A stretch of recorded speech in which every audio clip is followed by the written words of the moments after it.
You become a substitute teacher, you're liking it, you're having a lot of fun, and then not so much. Substitute Teachers Lounge.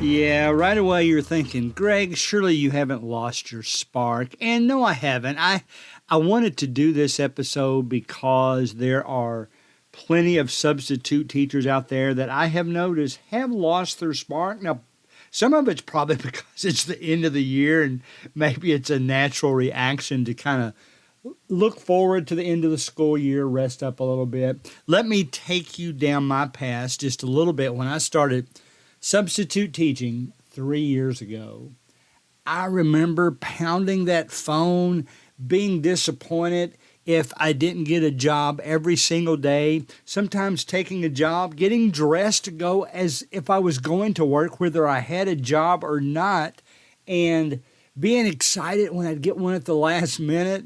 And I remembered one I got one time. They gave it to me and then canceled it halfway down to the school. So it was some kind of misunderstanding, but I've always had that desire to substitute teach ever since I've been retired anyway. And to be honest, probably before that, because I like teaching better than I did my accounting job. But there are things we go through that just kind of change the spark in what we enjoy doing.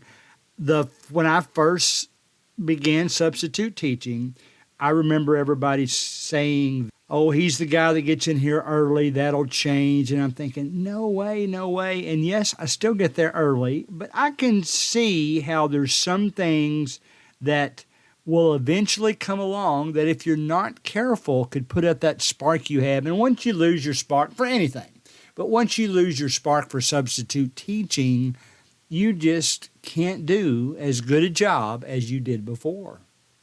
We'll start with the student aspect, and this is one thing where it's different for substitute teachers than it is for teachers. Teachers, this is their profession. They have chosen to do this. If they lose their spark, they're in a world of trouble because it's their career. What are they going to do? Are they going to change careers? I know some teachers that have done that. I know some that have gone from teaching to nursing. I know some in reverse as well. But we go through all that, and sometimes I'll give you some example, but what I was going to say is substitute teachers, they are in a position more so than teachers where if they lose their spark and they don't want to do it anymore, they can just quit. Now, I'm going to try to give you some motivational things on how to make that situation better.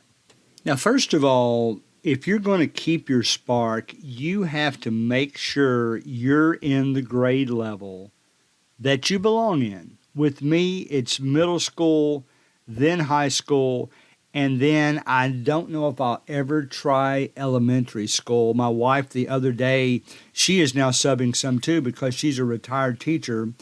One of her friends, in fact, one of my friends as well, it's a church friend actually, she was going to be absent that day, and my wife said, do you want to take it? I've got a doctor's appointment. And I'm thinking, this was going to be my rest day, first of all, and I just can't get myself motivated for elementary school. My forte is middle school and high school.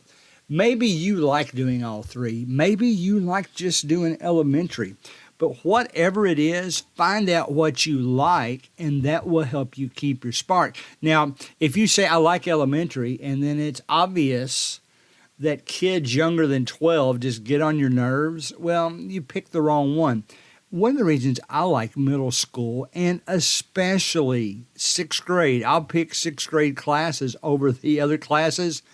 There's just something about them. They're so innocent. They haven't yet had time to develop their attitude, their ego. They're just kind of fresh kids that come into the school, and I like to help them with what they're working on. That's where my forte is. I like middle school best. Now, do I like high school? Absolutely. Do I ever encounter some things in high school that sometimes cause me to lose that spark, at least temporarily? I'll say yes. Let me give you some examples. And when I do this, I want you to picture the same situation where you substitute teach. Are you ever in a class where the class is perfect? I'm not even going to say they're quiet all the time because, to be honest, I'm not really crazy about the totally quiet classes because that's not my personality either. But they're laid back, they get their job done, they don't give you any kind of trouble. There's classes out there like that. Then you have some that, let's say at least 85%, maybe 90% of the kids are like that too. But it's the remaining kids that, for lack of a better phrase, get on your nerves.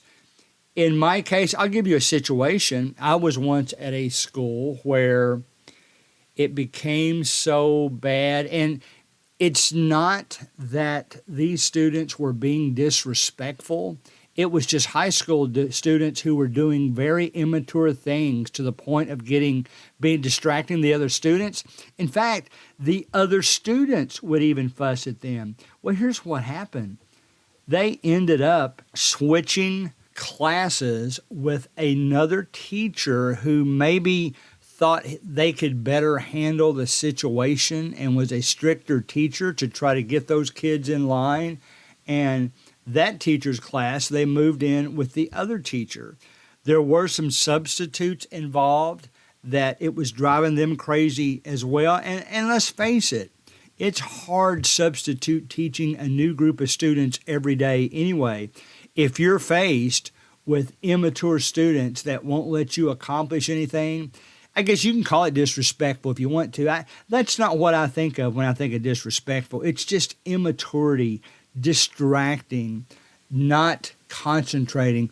Sometimes they even get their work done, but not everybody can do that. They bother other students to the point where they can't get their work done. Well, if you go into a lot of situations like that as a substitute teacher, it causes you to lose your spark a little bit. You're thinking, why am I putting myself through this every day? Here's what I would encourage you to do if that happens.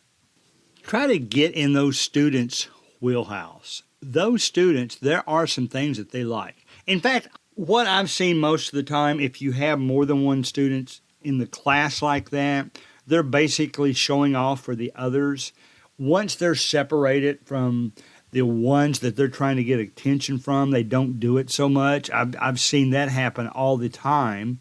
But try your best to figure out what they like to do. Maybe they like to show off. Well, how can you work that into a class? Can you give them something where they can use their, outgoingness in a way for the class that you can convert it into a teaching situation? Maybe just ask them what in this class will make it more enjoyable for you. There are things they like. I use as one example, and this isn't a student who's immature, but he doesn't like to do his work in U.S. history. He's got his own business, which probably makes more money than the adults that are around him, and he's having a hard time figuring out why he has to learn U.S. history. It's hard to keep him motivated. Maybe that causes you to lose your spark a little bit. So you have to come up with ways to get them to show off their expertise. Every student's got something they're good at. I don't care how they act in class. Try your best to find that out and then fold that into the lesson plan, okay? That will help you get them involved and therefore keep your spark ignited, keep it from going out. Now, one thing I've never encountered are teachers who cause me to lose my spark. That's never really happened to me. I know from our Facebook group, Substitute Teachers Lounge, that it happens to a lot of you. Some of you have just flat said on there that teachers think we're insignificant anyway, so why should I work any harder than I have to? Well, that's sad because I've always gotten just the opposite reaction from them. Now, I'm going to say this, and it's going to hurt some of your feelings, but that's okay. Maybe take a good look at yourself, and if you're not working to the caliber that they think you should, maybe that's one of the reasons they look at you that way. If you're just twiddling your thumbs, if you're just coming there with a negative expression on your face, if you're always that substitute teacher that everybody kind of looks the other way, well, maybe you brought a little of that on yourself. Instead, if you go out of your way to do everything they ask you to do, if you make sure you're always on time, if you establish a good interaction with those students, which, by the way, they will tell the teacher that you were like that, well, then that will help the teachers accept you. I know for a fact that a lot of teachers, in fact, I feel bad about it when I leave a school because I know a lot of teachers request me directly to substitute teach in their class. So when I tell them I can't, I feel bad about that. I really do. And I don't want it to happen to you that teachers are discouraging to you for whatever reason. Again, just like with the students, if you think teachers are making you upset or look down on you, try to figure out why and correct it. You know, you might tell me, well, there's nothing to be corrected. It's their fault. Well, yeah, but if it's their perception, it's their perception. Why not go out of your way to try and make things better? Just tell them, what can I do for you today? All that kind of stuff. It will come back to pay dividends in the long run because they'll get to know you better. And I think that will help you to keep your spark in that manner. Now, we'll talk about money a little bit. I don't want to talk about it much because you've heard me say before, I'm not really doing this for the money, so it's not fair for me to say a whole lot. But I know from the Facebook group what some of you all say. If you go around to different parts of the country, there are significant differences in what substitute teachers are paid. Now, there's also differences in the method they're paid. Some areas just get a flat rate. Some areas are significantly higher than what I'm making. I don't think I really want to work in those areas. I think there's reasons why the pay is higher. In this regard, I won't say anything about the students or the school system, but I will just say that some school systems have a more difficult time getting substitute teachers in there for whatever the reason, so therefore they have to offer more money. I know some people that are getting paid less than me. We actually have a tiered system in my area, and I was surprised at how few of you have that. We have a system, if you're just a certain level of education, you get so much. If you're a credentialed teacher, you get so much. For instance, I do have an MBA, so a master's degree would get paid more than just a bachelor's degree. But my wife, now she has a master's as well, but she also is an accredited retired school teacher. She gets paid quite a bit more than I do, and rightfully so. That can be a reason to lose your spark. I understand you're not getting paid perhaps for the things you have to put up with sometimes. That is a fair argument, and you're not going to get me to disagree with you. I can't relate to it as much, but you're not going to get me to disagree with you. That can cause you to lose your spark. I don't have the answer for that. If you have a passion for teaching, for substitute teaching, that's not going to bother you as much. You'll still complain about it, but because you love it so much, you'll still do it. And I hope that you try your best to keep that spark and keep your excitement even through the pay situations. There was a time, as I understand, in this area where if we took a long-term role, we actually got paid as much as teachers. Now, I'm not sure I even agree with that. Even though, for the most part, we are doing the same thing. We're grading, we're making up assignments, all that kind of stuff. But I don't know, that I'm not sure I agree with that. I feel that I am paid adequately for the job that I do. Adequately is kind of a weak word, but sufficiently, maybe that's the better word to use, for the job I do. But that can cause you to lose your spark, and I understand, but hopefully if you've got that passion and that spark, you'll keep on anyway. And I think the last thing I'm going to talk about is how it applies to me, because I'm going to tell you a reason why I didn't lose my spark, so to speak, but it's kind of the same difference. And it was because of a good thing. I'm not even sure if I know how to explain this properly. As you become a substitute teacher, and let me give you for instance. I think it was 2 years ago, I was in a middle school, and the co-teacher was in there for me. I was filling in for a substitute. The substitute just asked me, she didn't even ask me, she put it on the lesson plans. Here's what the article is. I remember the article was about a fire back in the early days, that before fire, fighting things in buildings were sufficient. And I think it was the circle fire. I can't remember exactly, but my point is, she said, if you want to read it to them, it may go more smoothly than if you have each one of them read out loud. So I did this. And the co-teacher observed me. She actually, before the class was over, texted the teacher and said, you need to get this guy's name and ask him back, because he really enjoys this and it's obvious he's a good substitute teacher. And I was thankful for that. Here's what happens. Once you get to that point, you're getting more and more long-term roles. And all of a sudden, what started with me as picking up individual days substituting, and if I wanted a day off, I could, then developed into long-term roles almost constantly.